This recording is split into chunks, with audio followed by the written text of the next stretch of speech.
For this video, I'm going to talk about an indicator or a technical analysis idea that of all the junk that's out there with technical analysis, this perhaps is the biggest load of junk.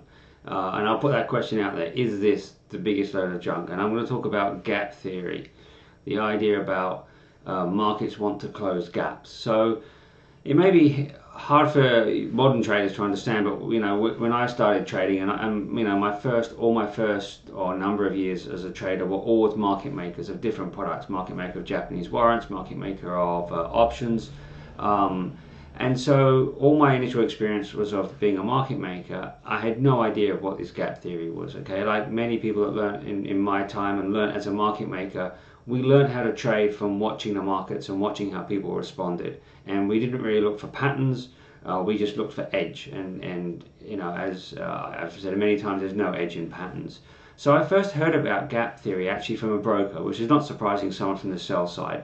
And then as I studied technical analysis to learn from a couple of very well-known international technical analysts, I learned more about this idea of gap theory, the idea that gaps can be created between basically, it's most usually the close of a market and then the open the next day. Not always necessarily that, but that's often where we see these gaps created. And then at some point the market will want to fill the gap, and that's the key thing, is that they say that the market wants to fill that, and it will be filled. Now, firstly, let's go back to my time as a market maker. As a market maker, you set prices, you make prices. Okay, so on numerous occasions, I would have created these gaps with the markets, the prices that I made. An option may have closed at one price, and the next day I've opened it at a different price, a lower price. And like I said, from my perspective as a market maker, it is meaningless to me that there's a gap. Okay, all we want to do as a market maker, as a price maker, is make the correct price. So if market dynamics have changed overnight, market sentiment has changed overnight, or if you're trading a derivative, the underlying contract that you're trading has changed overnight for whatever reason, okay, you're going to want to mark and change the price of the contract, and you'll now readjust it to where it needs to be. The fact that a gap is created, irrelevant, absolutely irrelevant.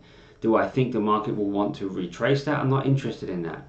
And again, key part of trading is trade what you see. On this day, what's the value for this contract? I'll trade it. At some point in the future, that's at some point in the future. So as a market maker, I wasn't initially aware of it. When I learned about it, did it help me as a market maker? No, not really at all. It's just interesting to know that people have this theory. So let's talk about this junk theory of gaps. Okay, that at some point it's going to come back and fill the gap. Now, if this was a rule that said within 7 days the gap will be filled, or within a certain time frame the gap will be filled, then you could almost understand there might be something to it. But I've seen technical analysts and people in this industry go back at gaps that created months ago, or in some cases even a couple of years ago. Okay, and okay, look, that gap has been filled. I mean, this is complete nonsense. Let me give you an example. Let's say I went to the Melbourne Cricket Ground, the MCG. It seats 100,000 people, and I pointed to a chair and said, someone's going to sit on that chair one day. Don't know when, might be the next game, might be, but at some point someone's going to sit on that chair. Okay, and then there's a number of events at the MCG, and we look at that chair, no one sits there, and then eventually 6 months, 8 months later, whenever it is, someone sits there. If I turn around and said, see, I told you someone would sit there, what does that mean about me? Does it make me a great predictor? It means nothing. It's a meaningless observation. It's a meaningless thing to say, right? It doesn't make me any better understanding how people were seating themselves at the MCG. The same thing. Well, perhaps, yeah, of course, at some point the markets, as they move around, they fill gaps, they do lots of things, okay? What does it mean? How can you trade it? What do you actually use it for? And the reality is it's a meaningless observation to make, okay?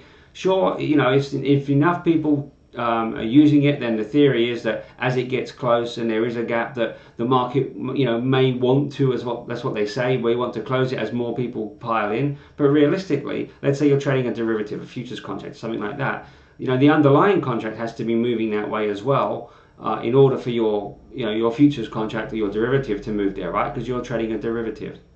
In reality, if what you're saying is, if I tell enough people something, they're going to force it to happen, then well, we're not talking about a reliable indicator. We're just saying just get lots of followers and teach them anything, and you can basically get them to make this particular pattern or observation or whatever it is you're saying. So in the same way that I can't predict, I look like, do I look like I'm an amazing predictor when I point at the MCG, see it and go, look at that, I told you that, 6 months later someone's sitting there, wow, how great am I? That's nonsense, absolute nonsense. So it's the same thing with gap theory. To me, it's a bit like a lot of this technical analysis. People that say that, oh yeah, look, the market closed the gap. It's people that want to make themselves look like they understand markets, but they don't really understand markets. And it's classic of many technical analysts. They talk about, oh, if we go below this thing and if we close this gap, it makes it sound to people that are not knowledgeable about markets that this person knows what he's talking about. In reality, an observation that a market moved in a certain way at a certain time, many months after this gap was created, and that was the reason why it went back because it wanted to fill the gap. That's just nonsense. I'm sorry. So that's my feeling on gap theory. I really feel it's complete nonsense. As I say, as market makers, the people that set the prices, you're just going to make the price reflect it. If you create a gap, you're not interested in that. That's not the thing. You don't look at it and go, oh my goodness, I've created a gap. The market will want to fill it back. Maybe it never will. There's plenty of gaps, for example, and a lot of this is survivorship bias, right? There'll be plenty of gaps in stocks that went bankrupt.